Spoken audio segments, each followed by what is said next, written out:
What's up, guys? It's your girl, Pink Butterfly, aka Lady Sylvia. So, today we are going to talk about the 3 R's. So, if you are a certain age, like anywhere between probably 35 and up, you remember back in school, the teachers used to teach us about the 3 R's. Reading, writing, and arithmetic. Those were the most important subjects that we had to learn and we had to pass. And as you got older, you realized that was stupid. Reading is the only word that starts with R. Writing starts with a W. And arithmetic is not a word. It was stupid. But nonetheless, I'm 40 years old. That must have been first or second grade, and I still remember it. So obviously it sowed a seed and it sank in somewhere. So I'm a big advocate of having a journal. I've gone through so many journals over the last 11 years. So what I do is, and I don't journal every night, let's just be honest, because I'm lazy, point blank, and the period, okay? But I do journal every time I have a dream. Even if I know what the dream means, I'll still write down the day, the time, and what the dream was, and what the interpretation that I got of the dream meant. And if I don't know what the interpretation is, then I'll leave it blank. Sometimes I'll write down my prayer requests, my visions, my hopes, my dreams, just things like that. I do that because it's a really good way to have a point of reference to come back and look at it and say, God told me in January of 2006 that I was going to get a Mercedes-Benz. And when I get the Mercedes-Benz, it's very good to go back and just highlight that and say God did it and when he did it. And it's not so much for anyone else, it's for you. AKA, I do not want a Mercedes-Benz and I do not have a Mercedes-Benz. Just an example. But just a point of reference for you to go back. And sometimes when you kind of feeling like God is not there and he's not listening to you and he's not moving fast enough, sometimes I like to go back through those notebooks and look at prayers that I've prayed and the answers that he's given me. And it may be a day later or it may be 4 years later that I got the answer or whatever it is. But it's a good point of reference to go back and say, if God did it before, he'll do it again. So I was in a prayer one night and God gave me the 3 R's for his children. And they are reveal, release, and restore. And this is so Holy Spirit inspired because I'm just not that smart, okay? Let's just be real. We are just not that smart. And I'm looking down at my notes because I actually have the notebook from the day that God gave it to me. I don't know if you can see, there is the date right there, 2006. And I wrote it down, the 3 R's, and everything that God gave me on that night. So the first thing is to ask God to reveal to you the truth of the situation. What situation, you ask? I'm glad you asked. It doesn't matter. Whatever situation you want God to reveal the truth of the matter to you about.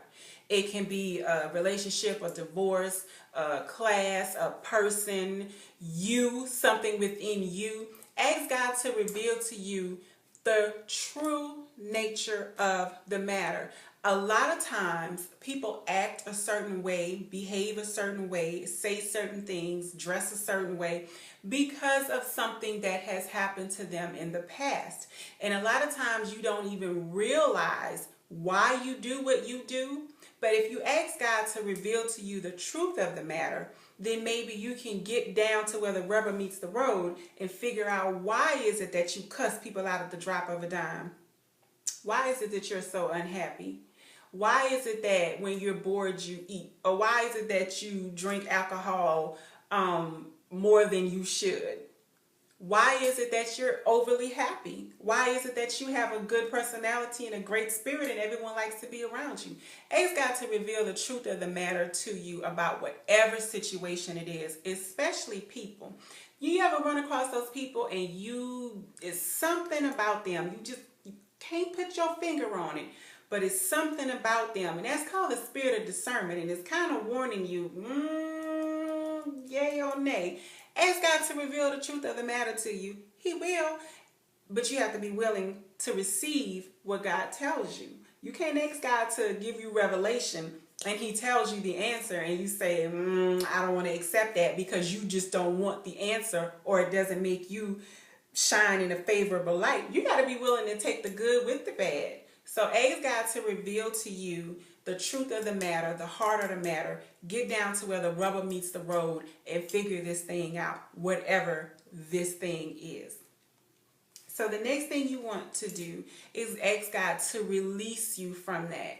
Once you know why it is you do what you do, or why you did what you did, or once you know who that person is, they say, show me who you are the first time and I'm going to believe you. Once you have the revelation, then you need to ask God to be released from that. You need to be released from that spirit. You need to be released from that fear, from that bondage, from that shame, from that depression, oppression. You need to be released. You need to let it go. Revelation and then release. You can't release something that you don't have a revelation to. You can't have a revelation to something that you have not asked God to reveal it to you. So ask God to reveal it.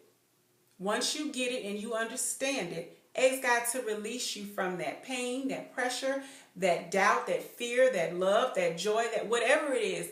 Ask God to just release me from it. And then the next thing you want to ask God for, and I think this is probably the most important one, is ask God to restore you. Just like you take a car and you restore it, like a 1940s Ford or whatever it is, and you restore it to its original glory, ask God to restore you to his original glory, plan, and purpose for your life. It doesn't matter what he revealed to you. It doesn't matter what you've gotten released from. You need restoration because you need to go on. You need to continue on with the original plans and purpose that God had for your life, or whatever it is, the dreams and visions and hopes that you have for yourself. You need to be restored. It makes no sense to have something revealed to you and then have God release you from that if he's not going to restore you. You got to ask God to restore you. He's in the restoration business. That's what he does. He takes the old and the dirty and the washed up and what nobody wanted. He cleans it up. He makes it shiny. He makes it new again. He restores it. Ask God to restore you to your original state of happiness, your original state of love and joy, your original state. Go back to school. Whatever your restoration process is, baby, ask God to restore you to where he wanted you to be so that you can go higher and higher and higher, from glory to glory to glory. So that's my 3 R's for you: reveal, release, and restore. So I hope that this was a blessing to somebody. Pass it on. And if it's not for you right now, it's just not for you. But it's sow the seed. God bless you, and I'll see you later, butterflies.